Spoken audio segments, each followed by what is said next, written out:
অন্নপূর্ণা যোজনায় আপনার 3,000 টাকা ঢুকেনি, আপনি ক্লেমের আবেদন কিভাবে করবেন, কাদেরকে ক্লেম করতে হবে, কাদেরকে ক্লেম করতে হবে না, কোন স্ট্যাটাস থাকলে ক্লেম করতে হবে, কোন স্ট্যাটাস থাকলে অটোমেটিক টাকা ঢুকে যাবে, ক্লেমটা আপনারা অনলাইনে কিভাবে সাবমিট করবেন, ক্লেমের প্রত্যেকটা অপশন আপনাদেরকে বুঝিয়ে দিব, রিমার্কসের জায়গায় কাকে কি লিখতে হবে সমস্ত কিছু বুঝিয়ে দিব। যদি আপনি সঠিকভাবে ক্লেমটা আবেদন না করেন তাহলে আপনি পরবর্তীকালে টাকা পাবেন না। তাহলে কিভাবে আপনারা আবেদন করবেন সমস্ত কিছু এই ভিডিওর মাধ্যমে থাকছে। তো চলুন ভিডিওটি দেখুন। সবার আগে গুগল ক্রোম ব্রাউজারে চলে আসবেন। চলে আসার পর ওখানে লিখবেন সোশ্যাল রেজিস্ট্রি, কথাটা লিখবেন। সোশ্যাল রেজিস্ট্রি লিখলেই ফ্যামিলি লেভেল ডাটা কালেকশন চলে আসবে, এইখানে ক্লিক করে দিবেন। এইখানে ক্লিক করে দেওয়ার পর এই যে খুলে গেল আপনাদের অন্নপূর্ণা যোজনার যে ওয়েবসাইট, সেটা খুলে গেল citizen family logging access citizen portal, এই জায়গাটায় ক্লিক করে দিবেন।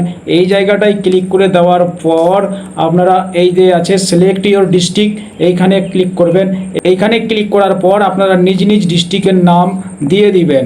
ঠিক আছে, আমি নিজের ডিস্ট্রিক্টের নাম দিয়ে দিচ্ছি আপনাদের দেখানোর জন্য। তারপরে এই জায়গাটায় আপনারা মোবাইল নাম্বারটা দিবেন, যে মোবাইল নাম্বারটা দিয়ে আপনারা অন্নপূর্ণা যোজনার সময় রেজিস্ট্রেশন করেছিলেন বা অনলাইন করেছিলেন সেই মোবাইল নাম্বারটাই দিবেন।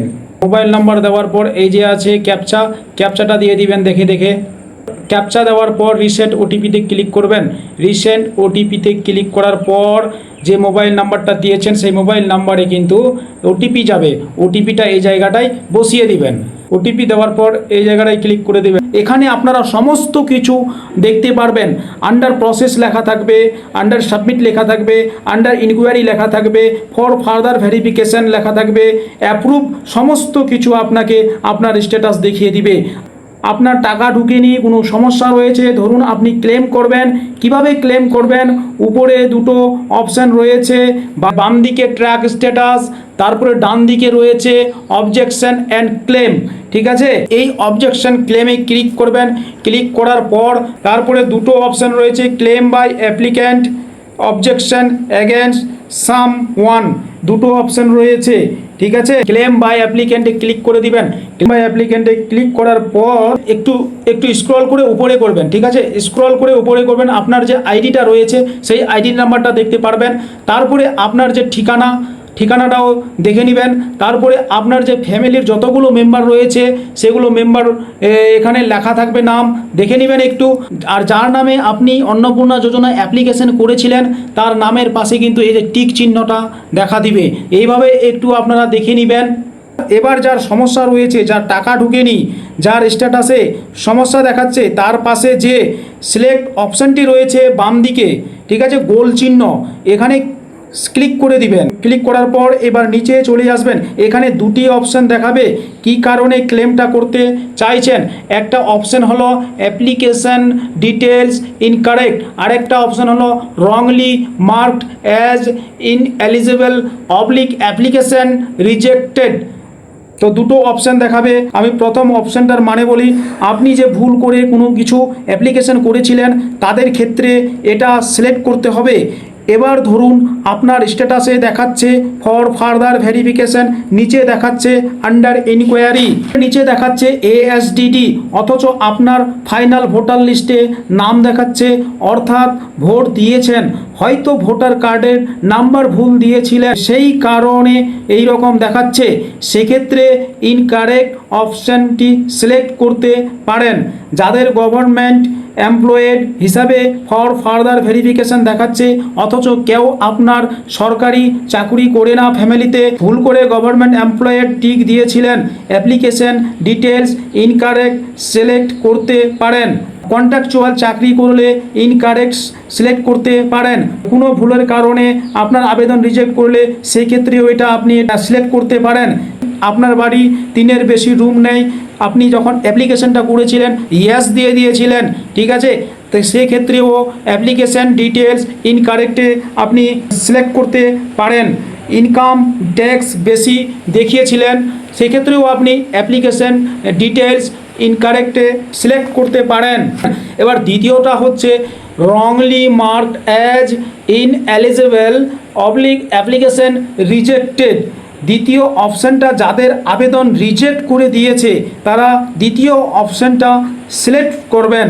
এটার মানে হচ্ছে আপনি যোগ্য হওয়া সত্ত্বেও আপনাকে অযোগ্য হিসাবে দেখানো হয়েছে, তাদের ক্ষেত্রে এই অপশানটা সিলেক্ট করতে হবে।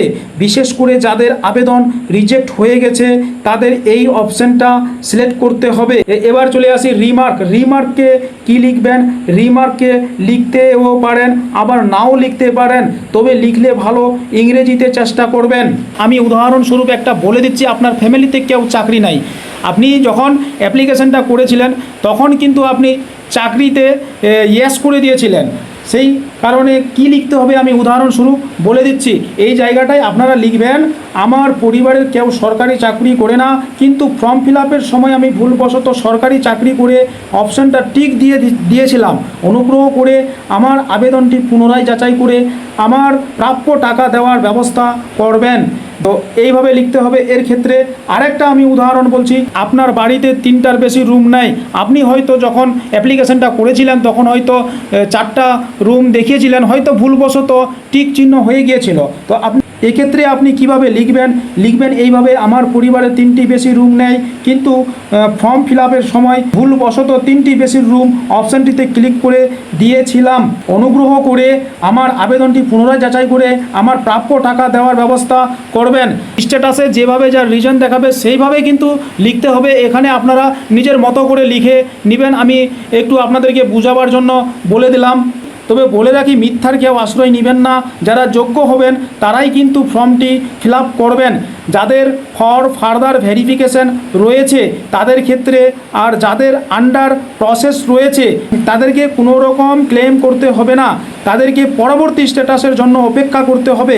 আন্ডার প্রসেস মানে এখনও ফর্ম বাতিল হয়নি। আর যাদের শুধুমাত্র ফর ফার্দার ভেরিফিকেশন, নিচে কোনো কারণ দেখাচ্ছে না, তাদেরকেও কোনো কিছু করতে হবে না। আর যাদের নিচে কারণ দেখাচ্ছে তারাই শুধু ক্লেমটা করতে পারবেন। তারপরে কি আছে? Documents in support of clans. এই জায়গাটায় টাচ করার পর আপনাদের যে সাপোর্টিং ডকুমেন্টস আপনারা এখানে আপলোড করে সাবমিটে ক্লিক করে দিবেন। তো এবার পরবর্তী সময়ে পঞ্চায়েত থেকে যাচাই করতে পারে বা বিডিও অফিস থেকে যাচাই করতে পারে, আপনাকে ডাকতে পারে বা আপনার বাড়িতে আধিকারিক আসতে পারে। তো এই রকম আপনারা অন্নপূর্ণা যোজনার ক্লেম অনলাইনে করে নেবেন। ভিডিওটা ভালো লেগে থাকলে বন্ধু বান্ধবদেরকে একটু শেয়ার করে দিবেন।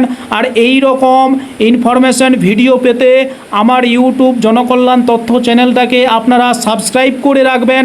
আপনারা ভালো থাকবেন, সুস্থ থাকবেন।